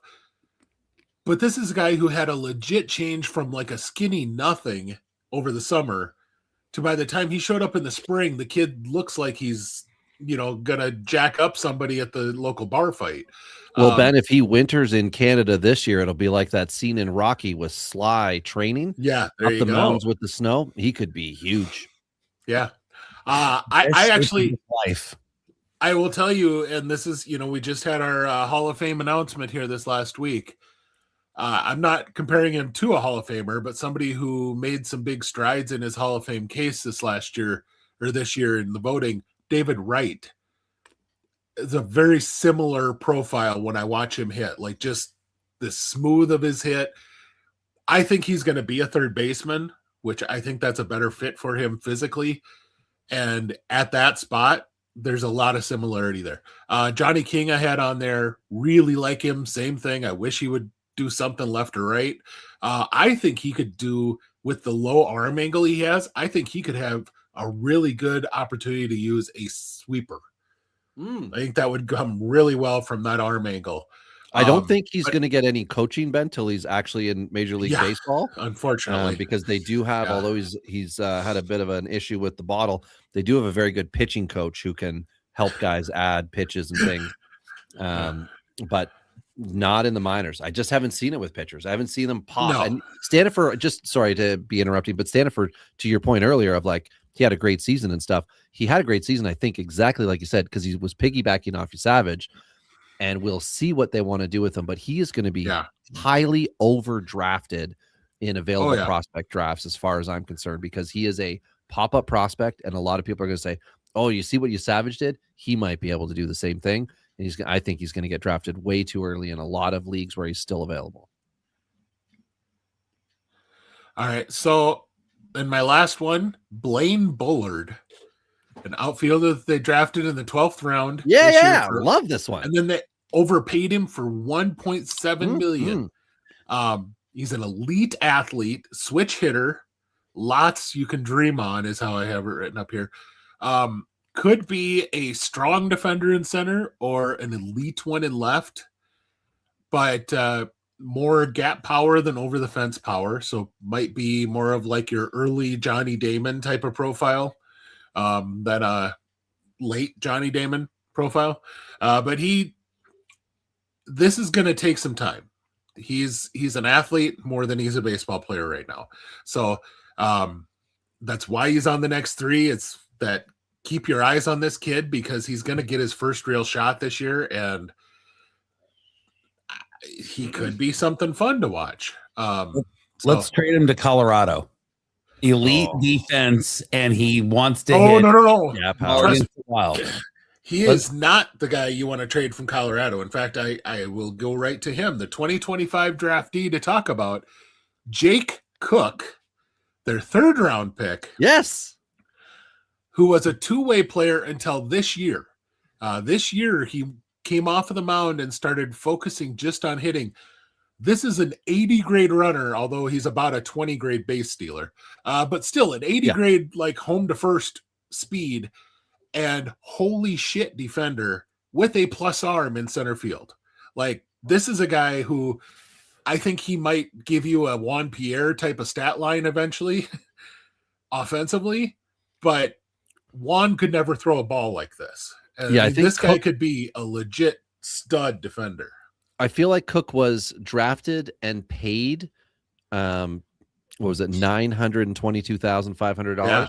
So he was a slightly over slot for his position. No, slightly under slot, sorry, for his position. But he is paid as a lefty hitter to be a project because of the potential, like you just said, of like, this guy could be so damn fast. But he doesn't seem to know baseball speed as far as like stealing bases. So that's perfect because both my wedge guys were Cook and Bullard. And like, I mean, 80 grade speed, former pitcher. The arm's great, but is he a player or is he a project? He's a project. They drafted a 3rd round college project because the upside is so high. Yeah. Trade them to the Rockies for I think Cylinder. My God, that'd be amazing. Wouldn't that be amazing? That happen. So they got to send I think Barrios too. Cook reminds me. Cook to me seems like he could be the speed version of Carson Benj, a guy who finally focuses on hitting, and Benj is a really good power prospect for the Mets. I think Cook could be that on the speed side, the center field and defense and speed side. That could be what he does. So my name to know is a really fun one. 2024 undrafted free agent left-handed pitcher Javon Coleman. Was a pitcher at LSU and a reliever at LSU and had the ability to perhaps hit the broadside of a barn, but not be sure where on the barn he was going to hit. Cleaned that up a lot this year. And by a lot, I mean his walk rate was under 10% for most of the year. So this is never going to be a guy who is a 6% walk rate guy. He's always going to have some issue there. But when it's in the zone, this is a 3-pitch. It's a fastball, slider, and a splitter. And it's wicked from the left side. It's a reliever-only profile, but it's the type of guy who could jump up really fast through that system and be an impact reliever for them potentially as the season goes on, which could be really fun from an undrafted free agent. Which, by the way, he's an undrafted free agent because he turned down the Dodgers money in 23 to go back to school and gamble on himself, and it didn't pay off. So, interesting. Okay. Is the moral to that story when the Dodgers come calling, you just take their money? Could be.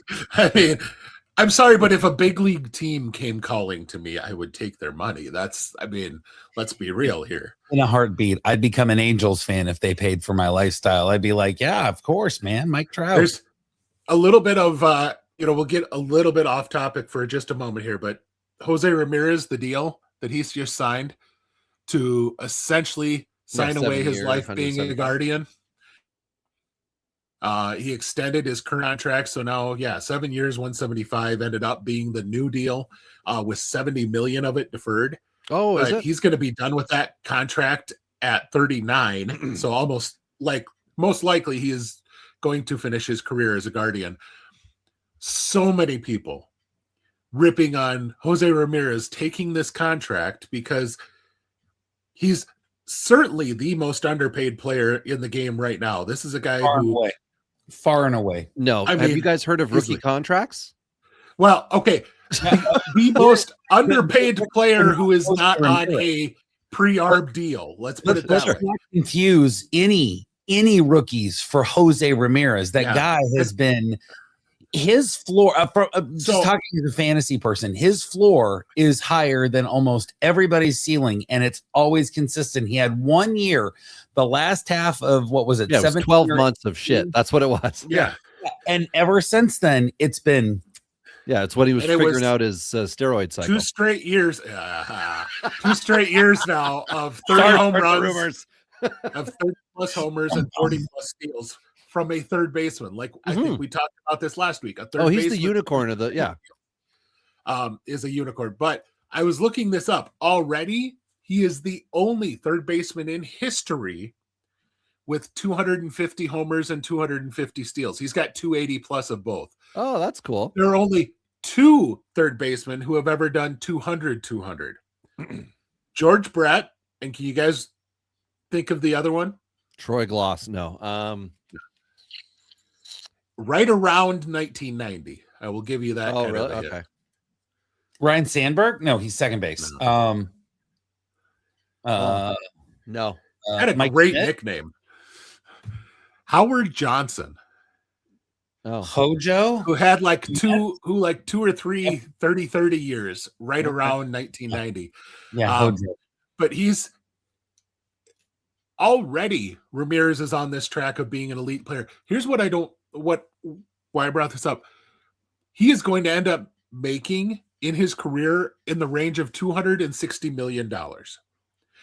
I do not believe Jose Ramirez will be upset at all in his life that he made $250 million. Whether it was $250 million or 300 million, I don't think he's really missing out on the extra $40 million he might have made or whatever. He's being paid very well. He chose to stay in Cleveland because he apparently likes where he's at there.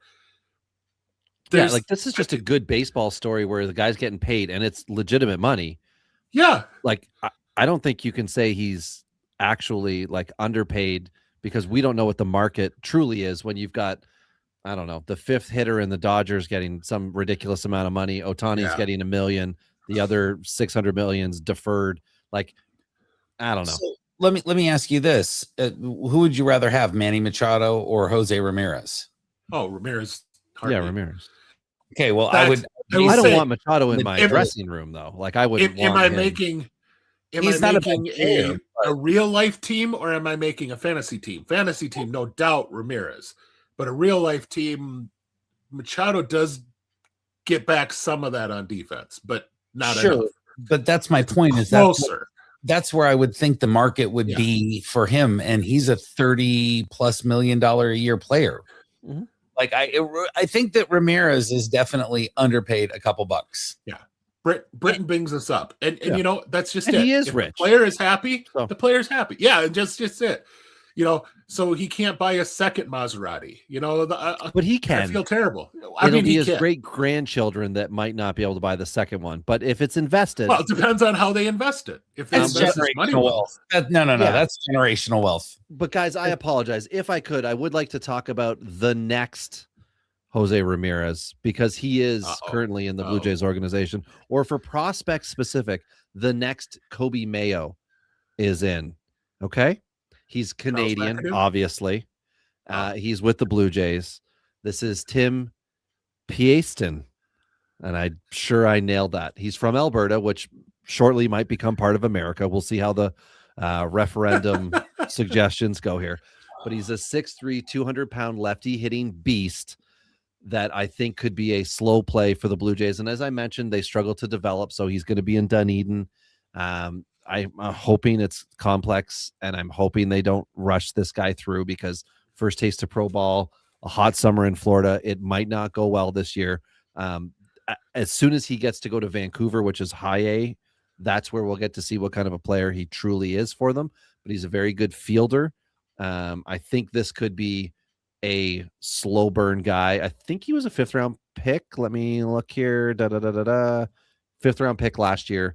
And a lot of the times with Canadian guys, if they don't go on circuits or don't go to IMG for their final year of high school or whatever, they don't end up going as high. But there have been a few Alberta kids drafted the last couple years. Can't remember if it was like Kyle Henley or something like that. It was by the Reds or Atlanta, one of the 20th round picks in 24 that I've got my eye on. They are guys that can develop. It's just going to be slower roll for them. And I think that's what we could see here. Was an Alberta kid. Yep. So Mike Soroka, that's the third Braves bring up. We'll count it as that. So, but yeah, so that's another guy. Bull crap! I just 3. He's the Maple. Yeah. He's the Maple Maddox. That was his nickname. Was the Maple Maddox. So it was. Anyway, I just wanted to bring him up because Ben, you did nail my other 2 guys that I had for wedge guys in Bullard and Cook. So, I can't pronounce his name properly, so I didn't want to be too confident with it. But yeah, I'll just swear him out here. I had backups just in case you would have used either one of those. Yeah, PAISENTIN for everybody looking. If you've got deep leagues, if you're able to pick up in season, see where he reports. It should be rookie ball. Obviously, he's 18. And then see how it goes. He could be the kind of guy who could be the last prospect on your roster for this year. And then you kind of like see how he's doing versus other guys who are up and coming, because I think he's watchable as far as what he could bring as a power lefty bat as a team. As long as he's not Brett Laurie again. Why? Brett Laurie provided fantasy value for people out there. The big issue with Laurie was not kept in check, which he is the first to say now. He was treated like a star too soon, which we've seen in Toronto multiple times. Cue the Alek Manoah BS that happened too. They anoint the guys before they're mature enough to be able to do it, and it's the sickest poison you could feed him. He never had real fantasy value. He had, yeah, that's true. He had a lot of hype and potential, and then streaks. That's all I'm saying is that I hope if it's a slow burn, I hope that they're able to really help him catch fire and not set him on fire. You know what I mean? Yeah. And Laurie came along at the time when the Jays needed a plug. Like that was the Travis Snyder era as well, right? We had this highly touted prospect that just couldn't catch on, couldn't do the thing, but kind of could, but couldn't really. And then, it all blew up. And that was original Eric Thames era. That was the ugly black and white Jays jerseys. Oof. Vernon Wells, though, Gold Gloves, Alex Rios. I'm going to bring this one full circle so that we can nail and coffin everybody. That's right. I think Jose Ramirez just points out that life is to be lived. It's much better to have experiences than money. So go out there, touch grass, hug your friends, hug your family, talk baseball. Get out there and do more than just get on a keyboard. Like talk to your neighbor about the Blue Jays big 3 next 3. See what love and camaraderie you're able to develop there. Do you guys have any final words for the people? No. Oh, I was going to say, deal, America. One of my God, it's not a different podcast. One of my backups. Oh, on topic. Sorry. One of my backups is kind of a fun one just to watch in this system. 15th round pick from last year, Jake Casey, who is Sean Casey's son, is a Toronto Blue Jay. Cool. Yeah. Legacy pick there. He is absolutely nothing like his father. A guy who was a two-way player, then had Tommy John and decided to no longer pitch. And then he finally figured out how to produce and cannot make contact, but is a really good power and speed guy. So about pretty much everything that his father never did well, he does, but he doesn't hit the ball with the contact that his dad did. So it's just going to be an interesting guy to watch. So I like kids of major league players. They grew up in it. They breathe it. There's different. It's the Blue Jays. The Blue Jays always got to have kids of major leaguers. That's the way it works. It's 100% part of it for several organizations. My parting words would be White Sox good, prospects gooder, Washington bad, prospects goodest, Toronto bestest, prospects worstest. Let's see how it plays out. Well, Toronto, yeah. Toronto's had a great offseason. They had a great 25. Like they're the new beasts of the Did you East. say your thing on the Akamoto? Oh yeah, sorry. Yes, Akamoto. Oh, yeah, thank you. So yeah, super quick. The one thing that seems to translate a little better than the rest as far as the power, the speed, the whatever, Hassan Kim's an excellent example of like 25-25 that didn't translate. Akamoto is insanely patient. And I think even if the velo ticks up, he's not going to be the kind of guy who starts to like swing. Kevin Biggio was a guy that was well known in the Toronto organization for being overly patient. Akamoto is appropriately patient. And I think if he is squeezing the bat at all, they're deep enough that they'll be able to just kind of give him the weekend opener off, the Sunday off, the whatever off to learn how to get through these guys. And if he's getting overwhelmed as far as like contact goes to start the year, I think he's still going to be able to get on base. Akamoto, yes, Anthony, for sure. I would take Akamoto over Miramaki. Big part of that can always be the lineup around him. There should be RBIs at any point in time, wherever he ends up in the lineup.